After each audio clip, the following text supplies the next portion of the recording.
The case of natural gas is more nuanced. Global gas demand is expected to grow beyond 2030. Most of this demand will actually be coming from here in Asia. Malaysia's own energy mix will see natural gas grow from 43% to 56% between 2023 and 2050. Because as we push forward for the next agenda in our economic transformation, and that ultimately revolves around AI, around chips and semiconductors, we can't run away from the truth that there will be increased demand for power. Therefore, this forces any discussion on addressing the energy trilemma to factor in the role of natural gas. Not only does it secure our energy supply, it gives us the time to build a sustainable and robust renewable energy infrastructure. I believe this makes natural gas a core linchpin for energy transition. And I hope the message is very clear out there, especially if there are concerns about are we in haste to phase out oil and gas, especially to the oil and gas players. If we talk about future-proofing our industry and our economy, energy transition draws from more or less the same skill sets. And Malaysia and our industry has a head start because we have had a very good oil and gas industries in the past. Therefore, the question of securing the future of oil and gas is tantamount to securing the future of national development. The pathway to remaining at that center lies in deleveraging our short-term bets on oil, shoring up natural gas, and embracing renewables for long-term gains. So that's more or less the 30-year horizon that we looked at the ministry and the government.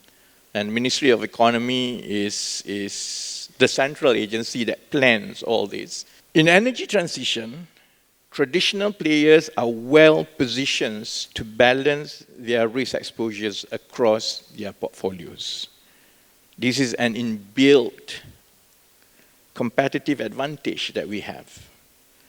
As energy sources compete against each other, the trade-off in reduced consumption of fossil fuels is offset by an increased consumption of renewables.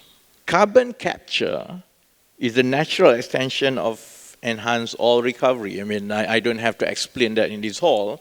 I have to really explain and break it down one by one when I speak about CCUS to non-oil and gas people. I mean, it's like there's a big concern that we are storing something that is combustible and is going to blow up one day, and why Malaysia needs something like this. It has been there for many, many years because carbon capture is part and parcel of EOR.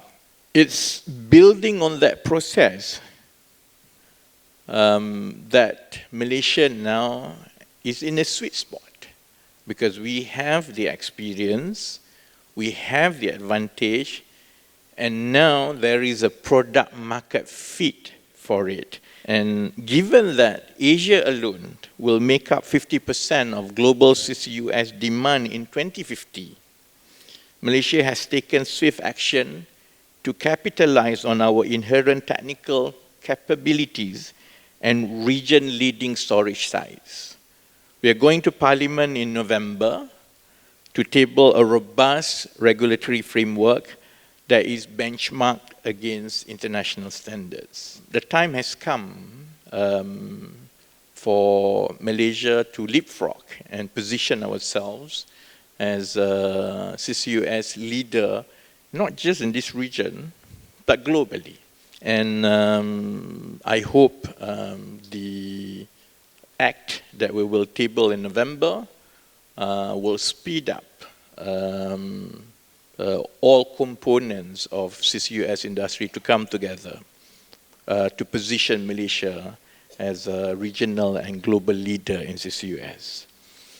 At the same time, as part of our ambition to become a regional and global CCUS hub, we are pursuing and will sign a series of MOUs with several countries to enable for international transportation of carbon.